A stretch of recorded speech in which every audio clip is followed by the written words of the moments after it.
السلام عليكم ومرحبا بكم معايا دائما في القناه فنطبخ مع كنزه. كيف العاده فيديو جديد، اقتراح جديد. كيف ما كنعرفوا الجو بدا غادي وكيسخن وكنبغيو شي حاجه هكا اللي كتكون منعشه وكتكون بارده. اليوم باذن الله غادي نشارك معكم واحد الكاطو ديال عيد الميلاد ديال المناسبات. غنحضروا معكم بطريقه جد مبسطه ومبتكره وسهله جدا جدا، بدون كثره الكريمات، بدون مراحل، بطريقه اللي هي مختصره.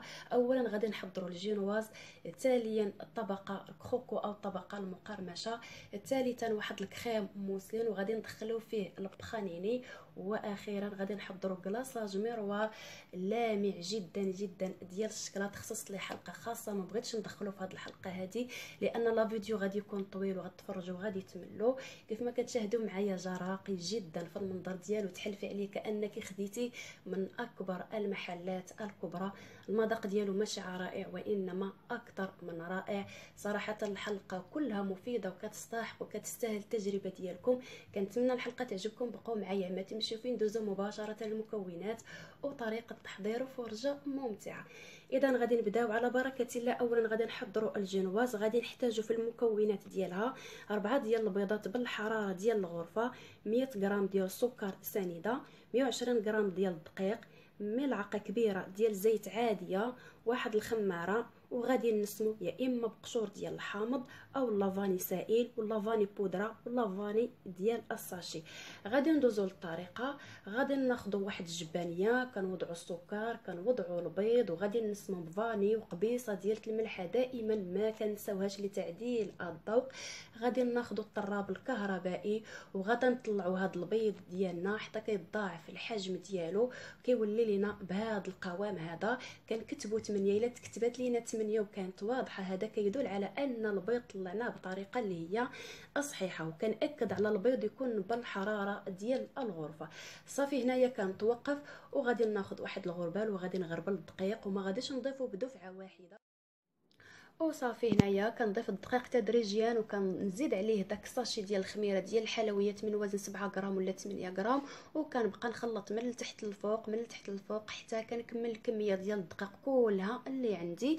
وصافي هنايا الفرن راني مشعله الى اعلى درجه. ضروري الفرن ديالكم يكون سخون من قبل.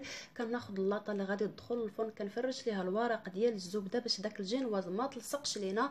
ضروري من الورق ديال الزبده. كنهز الدير الفوق وكنوضع الخليط ديالي وكنسرحو بواحد السباتيلا بحال الجناب بحال الوسط باش داك الجينواز كتجينا متساويه، ما كتجيهاش جهه غليظه وجهه رقيقه. وصافي كندخلو للفرن الجهه الفوقانيه وكنخليه حتى كيتضاعف الحجم ديالو وكيعطينا واحد اللون اللي هو ذهبي وموحد من الاسفل. كننزلها لتحت تكمل الطياب ديالها. المده ديال الطهي ديالها 6 ديال الدقائق فقط. ما تفوتوش ليها هذا القياس. الا فتو فيها هذا القياس الجنواز ديالكم اولا غتجيكم قاصحه، غتجيكم ناشفه وكتفرتو ما فيها ما يتكال. هذا هو الشكل النهائي ديال الجنواز ديالنا. كيف ما كتشاهدوا معايا راها ناقصه كذلك حتى الحلاوه. الناس اللي ما كتبغيش الحلاوه، هنايا القاعده ديال الجنواز كتكون فيها 120 غرام ديال الدقيق، 120 غرام ديال السكر. هنا كيف ما كتشاهدوا معايا راني نقصت 20 غرام، ومن طبيعه الحال اللي كيبغيو الحلاوه راه غادي يزيدوا يضيفوا ديك ال 20 غرام. صافي هنا كناخذ واحد السيركل دائري وكنقطعوا بهذه الطريقه هذه، وديك البقايا اللي بقات ليا كذلك كنقطعها لان غنعملوها في الوسط ما كتجيش باينه، وهذا الشيء اللي كيعملوا اصحاب الحلويات. صافي غادي ندوزو دابا باش غادي نحضروا كريم باتيسير. غادي نحتاجو في المكونات ديالها عندي اطرو ديال الحليب كنوضعوا في واحد الكاسرونه وغادي نوضعوا فوق النار، وعندي كذلك 200 غرام ديال سكر سنيده، 120 غرام ديال كريم باتيسير، جوج ديال البيضات حتى 4، وعندي واحد فاني قبيصه ديال الملحه ما كنساوهاش كيف العاده دائما. هنا غادي ناخذوا واحد الكاسرونه واحده اخرى، غادي نوضعوا السكر، غادي نوضعوا كريم باتيسير ممكن التعويض ديالو بالنشا او مايزينا، وغادي نضيف قبيصه ديال الملحه ونضيف داك الساشي ديال فاني، وغادي نزيد نضيف جوج ديال البيضات ولا 3 ولا 4. هنا كيف ما كتشاهدوا معايا ملي غادي نخلط الخليط ديالي غادي يكون ناشف. هنا غادي نخفوه بشويه ديال الحليب وغادي نخلطو مزيان مزيان حتى كينسجم الكل، وكنتفاداو دوك الحبيبات ودوك الكويرات ديال نشا الذره او كريم باتيسير اللي عملنا. وصافي هنا كنضيفوا الحليب عير بشويه حتى كينسجم الكل. وصافي كنخلط الكل في مره واحده في واحد الكاسرونه، كنجمع يعني الخليطين في كاسرونه واحده وغادي نوضعها فوق النار تكون مهيله. وفي هذه المرحله ما كنتوقفوش، كنبقاو نخلطوا حتى كتعقد ليا الكريمه وكيولي القوام ديالها كريمي بهذه الطريقه هذه كيف ما كتشاهدوا معايا. دابا غادي نطفي عليها وغادي نزيد نطربها مزيان حتى كيعطيني القوام ديالها اللي هو كريمي، يعني يولي الملمس ديالها اللي هو املس ما فيهش نهائيا دوك الكويرات. يعني ضروري غتكون زاهقه لينا يعني شي حبيبه ولا شي كويره ديال يعني مكوره هنا باش غادي نتفاداو هذا المشكل هذا. غادي نطربوه مزيان وهي سخونه. صافي هنايا من بعد ما طربتها مزيان غادي ناخذ واحد السلوفان ولا شي بلاستيكه وغادي نوصل ليها غادي نوصل داك البلاستيكه للوجه ديال الكريمه باش كنتفادى او باش ما كتعطيناش باش ما كيتكونش لينا واحد القشره اللي هي رقيقه. وغادي نوضعها جانبا حتى كتبرد عيا في المطبخ. من بعد غادي ندخلها للثلاجه ونخليها حتى كتبرد، على الاقل نخليوها 6 ديال الساعات. سمحوا لي كثرت الهضره ولكن ضروري كنبغي نشرح لكم ونوصل لكم المعلومه كما هي باش ينجح معكم هذا الكاطو هذا. صافي هنايا غادي ندوزو باش نحضروا كريم موسلين. غادي نحتاجو في المكونات ديالو داك كريم الحلواني او كريم باتيسير اللي حضرنا من قبل.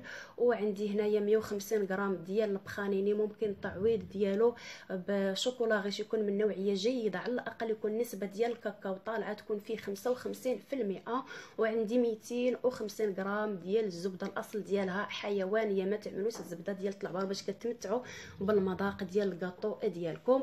اولا هنايا غادي نخلطوا الزبده مع البخانيني. هنايا البخانيني اللي ما كيتوفرش عنده راه هادشي كله كيتباع عند اصحاب الحلويات، راه ديجا كذلك حضرته معكم وكاين في لاشين وغنخلي لكم الرابط ديالو في صندوق الوصف.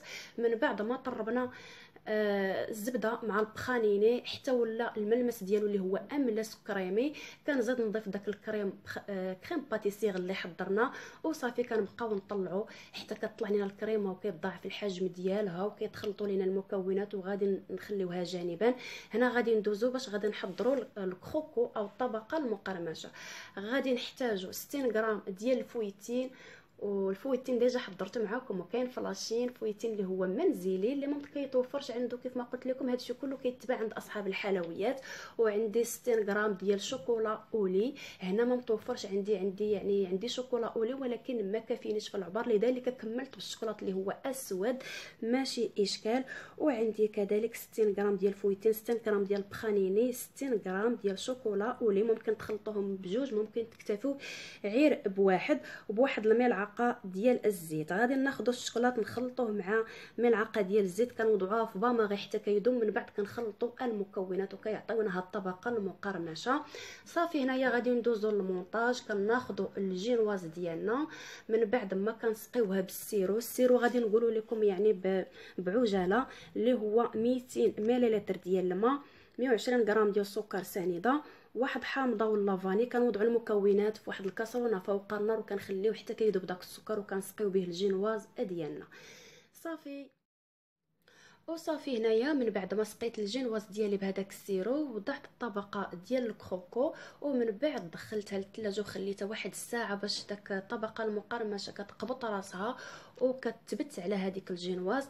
وصافي وضعت هنايا داك السيركل نفس السيركل اللي قطعت به، وخديت هنايا كريم موسلين وضعته في واحد البوش ديال الحلواني.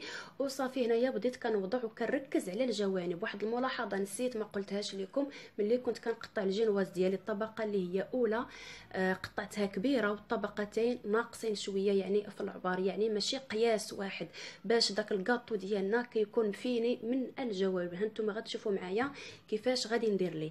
صافي هنايا من بعد ما وضعت ديك الكريمه كيف ما كتشاهدوا معايا هنا، من الافضل عملوها في داك البوش باش كتجيكم مقاده وكيجي هذا الكاطو بحال المحترفين يعني كيكون مقاد ومتساوي. صافي هنايا هذيك الطبقه ديال الجينواز او ديك البقايا ديال الجينواز اللي قطعنا كيف ما كتشاهدوا معايا كنوضعوها هنايا في الوسط. راه هادشي اللي كيعملوا اصحاب الحلويات، راه ما كتجيش باينه نهائيا. ودوك الفراغات راه كنعمروهم بالجينواز اي بدوك البقايا بهذا الشكل هذا كيف ما كتشاهدوا معايا هنا. كيف ما ديجا قلت لكم ديك الجينواز ما قطعتهاش متساويه بحال الجينواز الاخرى، هذه ناقصه شويه.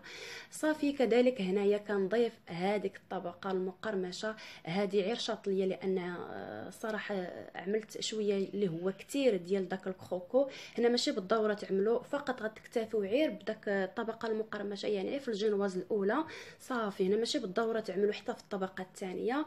وصافي هنايا كنسقيو الجينواز، كنعملوا الطبقه المقرمشه، كنضيفوا كذلك الكريمه، وكنحاول بواحد السباتيلا كنعملوا ديك الكريمه في الجوانب بهذا الشكل هذا صافي. واخيرا كنعملوا الطبقه الاخيره ديال الجينواز، كنسقيوها مزيان بهذاك السيرو. هنا ما كنعملوش ديك الطبقه المقرمشه، كنعملوا هنايا الكريمه بهذا الشكل هذا، وكنقادها بواحد السباتيلا باش كتكون متساويه وكتكون مقاده مزيان مزيان. هنا من بعد ما قاديتها غادي نغطي عليها بالسلوفان باش ما تشمش ليا داك الروائح الكريهه اللي كتكون في الثلاجه، وغادي نوضعها في المجمد ونخليها ليله كامله على الاقل 6 ديال الساعات. عاد ممكن نعملوا ليها الكلاصاج ديالنا. الكلاصاج راني خصصت لي حلقه خاصه، ما بغيتش نجمعوا في هذا الفيديو هذا باش الحلقه ما تكونش طويله وتفرجوا وتملوا ما تستافدوش. هذاك الشيء علاش خصصت لي حلقه اللي هي خاصه. كيف ما كتشاهدوا معايا